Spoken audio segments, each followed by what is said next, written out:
Hey there, it's Dr. Juice, and today we're going to talk about why it's not okay to have depression. So let's get into it. When I was a teenager, I was diagnosed with depression.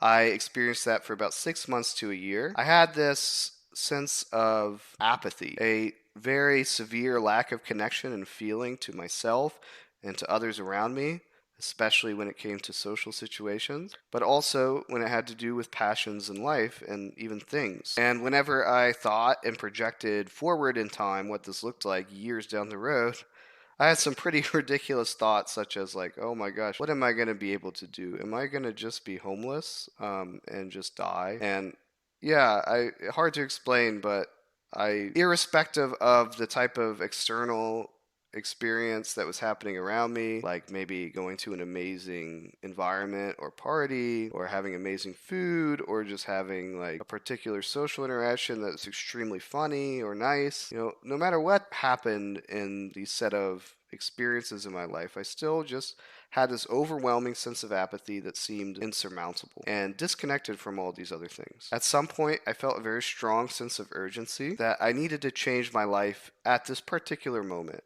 And if I didn't take these hard steps to open up to my parents about it, then I was not going to solve the depression ever. This is kind of a do or die moment, it felt like to me in my mind. Even though that was kind of artificially created in my mind, it really felt real as a do or die moment. So I ended up opening up to my parents about it, and I ended up taking some steps that pretty drastically changed the external circumstances of my life. And I had this very strong feeling that as long as I take all these actions, I'm not going to be depressed. And I also had like a very strong sense of applying as much force as I can to be involved in social interactions, no matter what it was. So we face many social interactions every day, 20s, 30s, like maybe 35 social interactions if you're out and about doing things. It sounds like a lot, but if you actually, like, if you're doing something outside, like if you're touching grass and going outside, then you're probably doing upwards of like mid 30s numbers of social interactions in a day. Just count them and you'll see. I digress. Tried to my hardest, like my genuine hardest, to really push myself, force myself to be social in all these interactions.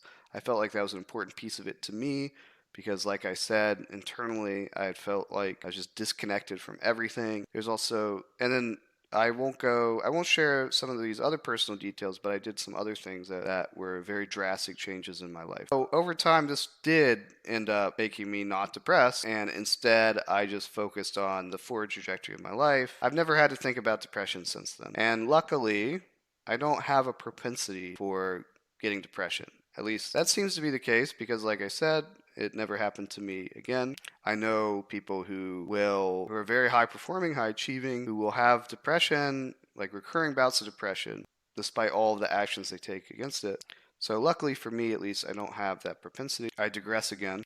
The main topic of this video, why it's not okay to have depression. Here, I want to emphasize that when I did this and I took the steps to get over my sense of depression, there was a real intense moment of urgency, like a do or die moment, that I needed to do to try to solve this. And if I think in today's society, we have these like both good and bad trend at the same time, where we're really trying to be more accepting of people's mental state. If they're not really doing exactly what we would want out of a perfect person, we are trying to be more lenient and, or feel like it's outside of their control and trying to accommodate them in some way. So this means like if you were to share that you had depression today to people, they would try to be very supportive of you, and that's a very good thing. And that can give you a lot of catharsis. But sometimes I see it going a little bit too far today, occasionally, in some individuals, where there's a kind of complacency about depression. Not just complacency, but also like a almost personal identification with it, wrapping it up in your own personality. Back whenever I had this, I didn't think things such as I am super self-accepting of having depression. I didn't think like this is a important part of my personality. I didn't make excuses about not doing task XYZ because I had depression. If I wasn't able to do some task, it just sucked, and I wish I could have done it. I wasn't thinking to myself, oh gosh, this is because I have depression.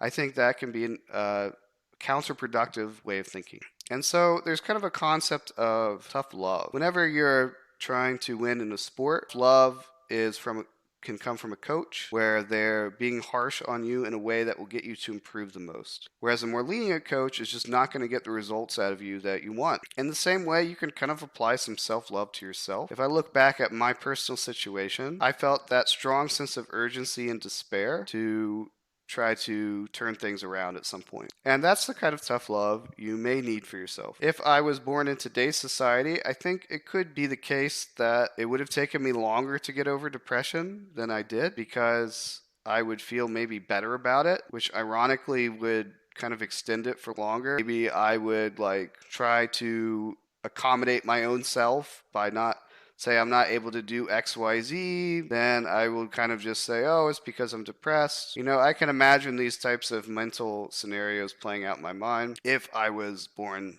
now, today, and had this issue, as opposed to several decades ago when I had this. So, what I said here with a big grain of salt, I'm not a psychologist or a therapist. If you have a therapist, maybe this is something you can bring up with them if you think it would actually be useful for yourself. I genuinely believe this type of thinking is what is helpful and even crucial in overcoming depression in some people. Of course, the number of humans on the planet is vast, and our experiences are vast, and our neuronal makeup is also vast. So I can't make a blanket statement for everybody, but I do genuinely believe that we want to attack things from the bottom of our heart with a strong sense of passion to turn things around in our life. That's it for today. I hope you found some value out of this. I hope this video didn't make you depressed, but if it did, maybe you can apply some of the lessons to get yourself out of it. Tomorrow, I will have another video. I don't think it will make you depressed, but it will give you some value in your life. So check it out. See you next time.